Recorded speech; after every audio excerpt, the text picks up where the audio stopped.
दुर्भाग्यपूर्ण हादसा इसी दौरान अखाड़ा मार्ग पर संगम के तट पर हुआ। उन सभी परिजनों के प्रति हमारी पूरी संवेदना है, जिसमें 90 से ज़्यादा लोग गंभीर रूप से या सामान्य रूप से घायल हुए। यह हादसा भारी भीड़ के द्वारा अखाड़ा मार्ग के बैरिकेडिंग्स को तोड़ने और उसके बाद उससे कूद करके जाने के कारण वहाँ पर हुआ है। महाकुंभ प्रयागराज का आज मौनी अमावस्या का मुख्य स्नान है और कल सायंकाल 7 बजे से ही काफ़ी बड़ी संख्या में श्रद्धालुजन प्रयागराज पहुंच करके स्नान भी कर रहे थे और काफ़ी बड़ी संख्या में श्रद्धालुजन ब्रह्म मुहूर्त का भी इंतजार कर रहे थे। एक दुर्भाग्यपूर्ण हादसा इसी दौरान अखाड़ा मार्ग पर संगम के तट पर हुआ, जिसमें 90 से ज़्यादा लोग गंभीर रूप से या सामान्य रूप से घायल हुए। यह हादसा भारी भीड़ के द्वारा अखाड़ा मार्ग के बैरिकेडिंग्स को तोड़ने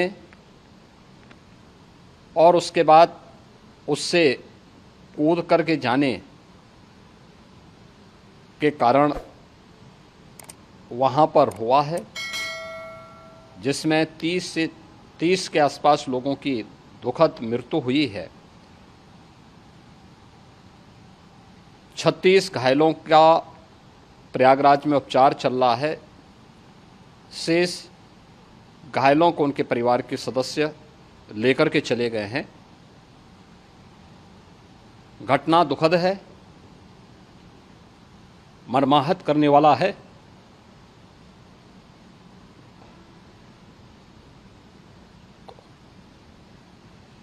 उन सभी परिजनों के प्रति हमारी पूरी संवेदना है। हम लोग रात्रि से ही लगातार प्रशासन के संपर्क में हैं। मेला प्राधिकरण, पुलिस प्रशासन, एनडीआरएफ, एसडीआरएफ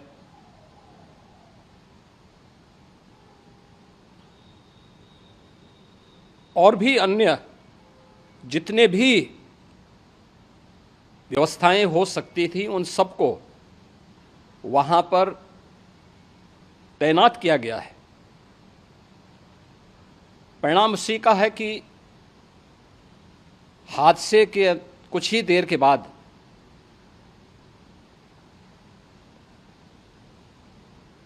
राहत कार्य को ग्रीन कॉरिडोर बना करके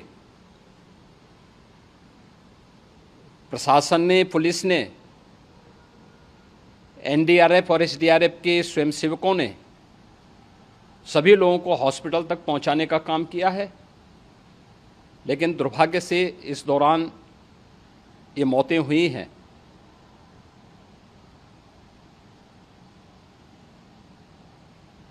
स्वाभाविक रूप से इन सब मुद्दों पर प्रश्न उठना स्वाभाविक भी है।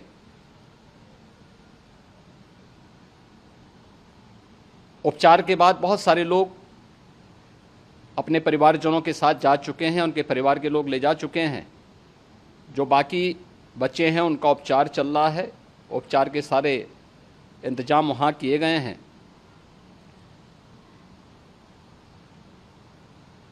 प्रेशर मौनी अमावस्या का ये मुख्य स्नान है महाकुंभ का, और बहुत ज़्यादा प्रेशर प्रयागराज में होने के कारण सभी प्रकार के मार्ग भी चौक थे। रात्रि से ही प्रशासन उन मार्गों को खुलवाने और स्थिति को सामान्य करने के लिए पूरी तत्परता के साथ लगा भी रहा।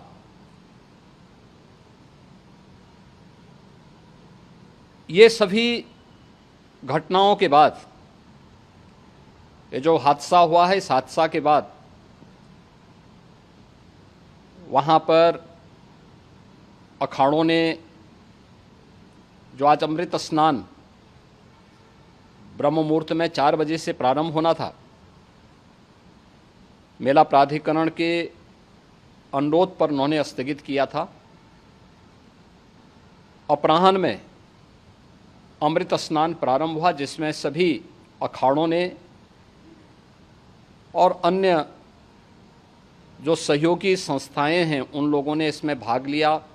सभी पूज्य आचार्य महामंडलेश्वर भी इस अमृत स्नान में भागीदार बने। प्रयागराज में आज 8 करोड़ से अधिक लोगों का, श्रद्धालुओं का दबाव था। यद्यपि अगल बगल के जनपदों में मिर्जापुर, भदोई, प्रतापगढ़, फतेहपुर, कौशाम्बी, इन सभी जनपदों में भी होल्डिंग एरिया बना करके काफ़ी बड़े पैमाने पर श्रद्धालुओं जनों को रोका गया था, जिन्हें अमृत स्नान संपन्न होने के बाद, जब सभी अखाड़े स्नान संपन्न कर चुके हैं, उसके बाद अब वहाँ से रिलीज किया गया है। इतना भारी दबाव ये पहली बार वहाँ पर देखने को मिला था, और जिसके बारे में हम लोगों ने पूरे इंतजाम करने के प्रयास भी किए गए थे। रेलवे स्टेशनों पर, चाहे वह झूसी हो, चाहे वह प्रयागराज सिटी हो, प्रयागराज हो, फाफा मऊ हो, उन सभी पर लगातार दबाव बना रहा। रेलवे ने भी इस दौरान वहाँ के दबाव को ध्यान में रखते हुए मेला स्पेशल चलाई।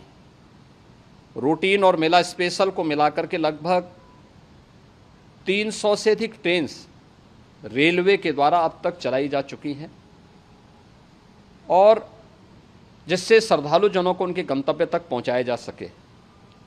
उत्तर प्रदेश परिवहन निगम ने भी अपनी 8000 से अधिक बसेज श्रद्धालु जनों को उनके गंतव्य तक पहुंचाने के लिए लगाया हुआ है, और जिससे उन सबको सुरक्षित उनके घरों तक पहुंचाया जा सके। दिन भर स्मूथली, बहुत ही सुगमता के साथ पूरा स्नान इसके बाद हुआ है, जिसमें पूज्य शंकराचार्य, आचार्य महामंडलेश्वर, वरिष्ठ संतजन और सभी अखाड़ों ने इसमें पूरा सहयोग भी किया और पूरे कार्यक्रम को सकुशल संपन्न करने में अपना योगदान भी दिया है। ये सभी घटनाएं मर्माहत करने वाली भी हैं और एक सबक भी है, लेकिन हादसे के तह में भी जाने की आवश्यकता है, और इसी दिशा से सरकार ने भी तय किया है कि हम इसकी एक जुडिशियल इंक्वायरी भी करेंगे, क्योंकि कई बार रिव्यू होने के बाद स्थानीय स्तर पर हर प्रकार की सतर्कता के बाद आखिर कहाँ से ऐसे हादसे फिर भी होते हैं और हुए हैं। इसके लिए हम लोगों ने न्यायमूर्ति हर्ष कुमार के नेतृत्व में पूर्व डीजी श्री वीके गुप्ता और retired IAS Shri DK Singh, इन 3 सदस्यीय जुडिशियल कमीशन को भी इसके लिए गठित किया जा रहा है। इन सभी अन्य कार्यों के साथ साथ हम लोगों ने वहाँ की पूरी घटना पर आज पूरे दिन भर एक एक घटना को लेकर के मुख्यमंत्री का जो कंट्रोल रूम था, उस कंट्रोल रूम से भी, चीफ सेक्रेटरी के कंट्रोल रूम से भी, डीजीपी के कंट्रोल रूम से भी लगातार इन चीज़ों की मॉनिटरिंग की जाती रही। दिन भर बैठक चली है और लगातार एक एक घटना को लेकर के वहाँ पर प्रशासन के साथ संवाद भी रहा है, विभिन्न अखाड़ों के साथ संवाद रहा है, अन्य संतों के साथ भी दिन भर हम लोग संवाद बनाते रहे हैं। प्रातःकाल से आदरणीय प्रधानमंत्री जी का, माननीय गृह मंत्री जी का, माननीय राष्ट्रीय अध्यक्ष जी का, अन्य तमाम केंद्रीय मंत्रियों का, माननीय रेल मंत्री जी का, प्रदेश की माननीय राज्यपाल महोदया का भी इस संबंध में बराबर आवश्यक दिशा निर्देश भी और मार्गदर्शन भी प्राप्त होता रहा। इसको लेकर के यहाँ पर सरकार ने उसे नीचे मजबूती के साथ उतारने का कार्य करने का प्रयास किया। घटना अत्यंत दुखद है। मृतकों के प्रति मेरी विनम्र श्रद्धांजलि है। जितने भी मृतक के परिजन हैं, उन सभी परिवारजनों के प्रति जिन्होंने अपने परिवार के सदस्यों को खोया है, मेरी संवेदनाएं हैं। विनम्र श्रद्धांजलि उनके प्रति संवेदना मेरी है और इस पूरी घटना की हम लोग न्यायिक जांच करवा करके इसकी तह में भी जाएंगे। इसके अलावा पुलिस के स्तर पर भी अलग से हम लोग इसकी एक अलग से भी जांच करवाएंगे कि आखिर कहाँ पे ऐसे हादसे किन कारणों से हुए हैं, क्योंकि पहले से इस बारे में हम लोग, हमारी रणनीति थी कि इतनी बड़ी संख्या में श्रद्धालु वहाँ पर आएंगे। मृतक के परिजनों के प्रति हम प्रदेश सरकार की तरफ से, जिन्होंने इस हादसे में अपने परिवार के सदस्यों को खोया है, वहाँ पर मेला प्राधिकरण के पास वो पूरी सूची है, उन लोगों ने उसको वहाँ पे जारी भी किया है। मैं उन सब के प्रति अपनी संवेदना भी व्यक्त करता हूँ और परिवारजनों को हम प्रदेश सरकार की तरफ से 25-25 लाख रुपए की आर्थिक सहायता की घोषणा भी कर रहे हैं। और न्यायिक आयोग इस पूरे मामले को देख करके एक समय सीमा के अंदर राज्य सरकार को अपनी रिपोर्ट देगा और इसमें आने वाले समय में या आने वाले स्नान के लिए भी हम और कैसे व्यवस्था को और सुदृढ़ किया जा सकता है, इसके बारे में भी कल मुख्य सचिव और डीजीपी स्वयं एक बार प्रयागराज जाकर के उन सभी मुद्दों को देखेंगे। आवश्यकता पड़ती है तो फिर इसमें, यद्यपि आज प्रदेश सरकार के तमाम वरिष्ठ अधिकारियों को हम लोगों ने अलग अलग स्थानों पर वहाँ लगाया गया था और वे सभी पूरी तत्परता के साथ, प्रमुख सचिव नगर विकास वहीं थे, पीडब्ल्यूडी के प्रमुख सचिव भी वहीं पे थे, पावर कॉरपोरेशन के चेयरमैन भी वहीं पे मौजूद थे, जिन एक एक मुद्दों पर वहाँ पर वे लोग लगातार निगाह रखे हुए थे। लेकिन दुर्भाग्यपूर्ण घटना और ये मर्माहत करने वाली घटना है। मैं सभी उन पुण्य आत्माओं के प्रति अपनी विनम्र श्रद्धांजलि अर्पित करता हूँ। नमस्कार दोस्तों, बीसीआर न्यूज में आपका स्वागत है। मैं हूं आपका होस्ट एंड दोस्त अजय शास्त्री। उम्मीद है आपको ये हमारा वीडियो अच्छा लगा होगा, तो आप इसको शेयर कीजिए और लाइक कीजिए और साथ साथ हमारे चैनल को सब्सक्राइब भी कीजिए। जी हाँ, ऐसे ही नए वीडियो के साथ फिर आपके साथ हाजिर होंगे। तब तक के लिए आपसे अलविदा लेते हैं। भारत माता की जय, वंदे मातरम। जय हिंद दोस्तों।